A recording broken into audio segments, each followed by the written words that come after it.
औज़ुबिल्लाहिमिनश्शैतानिर्रजीम बिस्मिल्लाहिर्रहमानिर्रहीम अल्लाहुम्मा सल्लि अला मुहम्मदिन व अला आलि मुहम्मदिन कमा सल्लैता अला इब्राहीम व अला आलि इब्राहीम इन्नका हमीदुन मजीद अल्लाहुम्मा बारिक अला मुहम्मदिन व अला आलि मुहम्मदिन कमा बारकता अला इब्राहीम व अला आलि इब्राहीम इन्नका हमीदुन मजीद।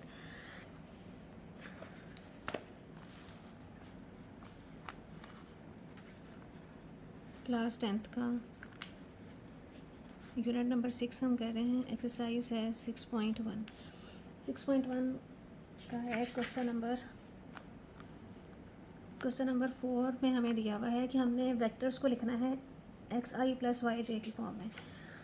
सबसे पहले हम करते हैं पोजीशन वेक्टर क्या होता है।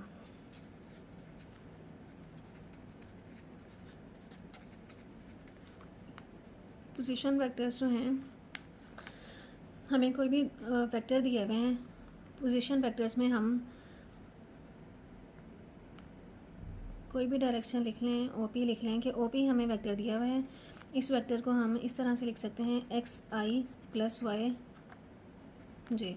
जिस तरह से हमें पॉइंट्स को ग्राफ पे शो करने के लिए दो वैल्यूज़ चाहिए होती हैं, एक्स ऑर्डिनेट और वाई ऑर्डिनेट की, 5 और 6। ये हमारा होता है एक्स ऑर्डिनेट और ये हमारा होता है वाई ऑर्डिनेट। इसी तरह से वेक्टर्स को डिनोट करने के लिए हमारे पास एक्स की वैल्यू भी होगी जो हमें एक्स डायरेक्शन में देगा, वाई की वैल्यू वाई एक्सिस की डायरेक्शन में देगा। तो एक्स को हम लिख लेंगे एक्स आई प्लस वाई जे। अब ये आई जो है ये एक्स एक्सिस की डायरेक्शन को बताएगा कि ये एक्स एक्सिस की तरफ जाना है हमने, और जे जो है ये हमें वाई एक्सिस की तरफ की डायरेक्शन को बताएगा। तो जब हमने हमें वेक्टर्स दिए हुए हैं क्वेश्चन नंबर 4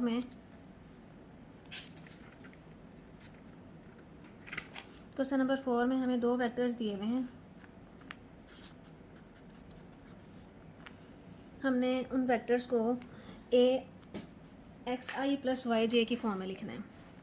एक हमें वेक्टर दिया हुआ है 1 और -7, और दूसरा वेक्टर हमें दिया हुआ है -2 और 4। इसको हमने X plus iota Y, X I plus Y J की फॉर्म में लिखना है। X I plus Y J की फॉर्म में हमने इनको डिनोट करना है।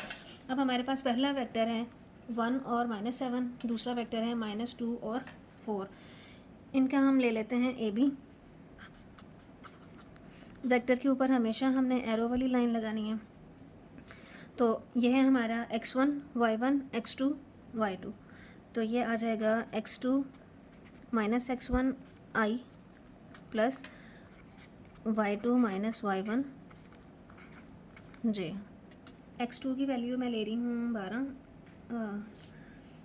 -1 और -7 में से। तो ये आ जाएगा x2 y2 x1 y1।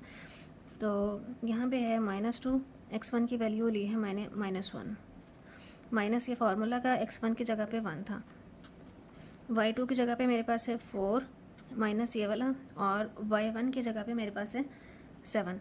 तो -7 है, तो इसको मैं लिखूँगी -7 j। Minus minus plus -3 i जमा, इसकी ब्रैकेट खोल दें, माइनस माइनस जमा 7 हो जाएगा। तो ये आ जाएगा -3 i जमा 7 8 9 10 11 j। तो ए बी वैक्टर हमारा आ गया है -3 i प्लस 11 j।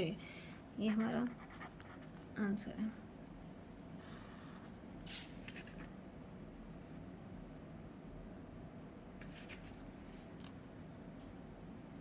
नेक्स्ट है हमारे पास, इसके नीचे हम ऐसे लाइंस लगा देंगे। क्वेश्चन नंबर है 5। इसी का सेकंड पार्ट अभी रहता है। ये था हमारा फर्स्ट पार्ट, ये है हमारा सेकंड पार्ट में दिया हुआ है ए है 8 और 9, और बी है 12 और 13।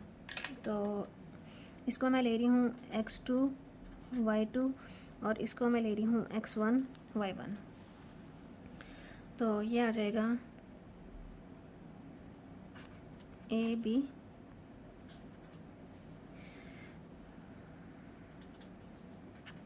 x2 minus x1 i plus y2 minus y1 j। x2 की वैल्यू है 12, माइनस x1 की वैल्यू है 8 जमा y2 की वैल्यू है 3 माइनस 9। 12 में से 8 निकाल दें, 12 में से 8 निकाल देंगे तो ये आ जाएगा 4 और 3 में से 9 निकाले तो माइनस 6 आएगा, तो प्लस और ये वाला -6 जे हो जाएगा। तो ये हमारा आंसर है। इस बात को जहन में रखना है, हमें ए बी फाइंड आउट करने के लिए कहा हुआ है। तो हमने जो बाद वाला वेक्टर है बी वेक्टर जो है उसकी वैल्यू उसको हमने x2 y2 कहना है, और जो पहला वाला वेक्टर है उसकी वैल्यू उसको हमने x1 y1 कहना है। इसी तरह से हमने यहाँ पे किया था, जो बी वेक्टर की वैल्यूज़ थी उनको हमने x2 y2 कहा था और इसकी वैल्यूज़ को हमने x1 y1 कहा था। क्वेश्चन नंबर 5 है। क्वेश्चन नंबर 5 में हमने ए की मैग्नीट्यूड निकाली है।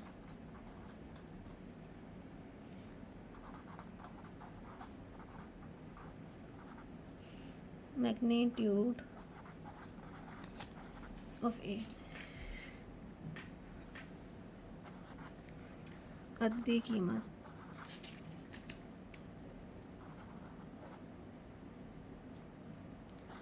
अद्दी कीमत निकालनी है।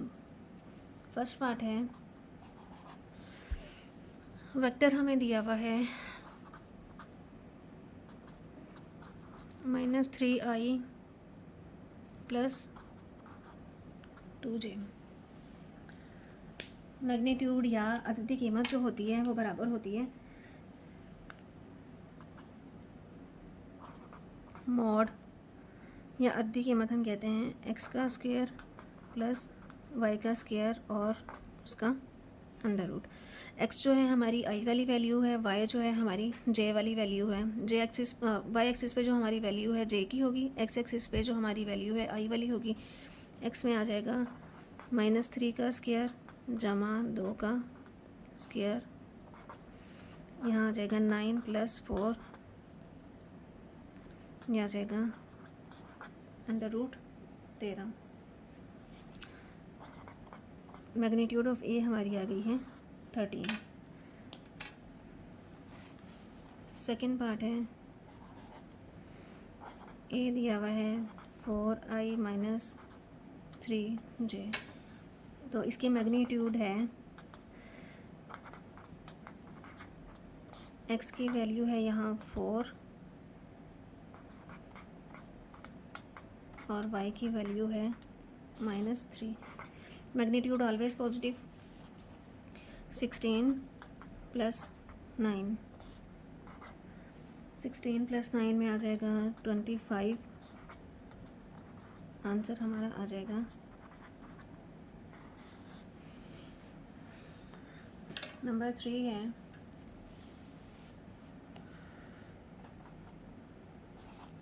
नंबर 3 है, a = 1/2i + 3/2j।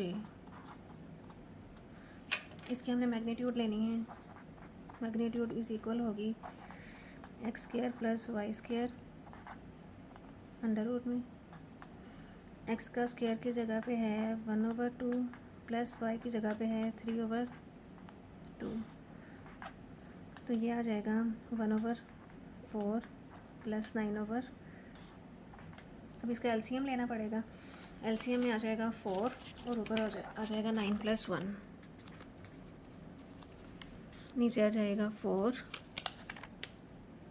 1 + 9, 9 और 1 10। इसकी कटिंग कर दें।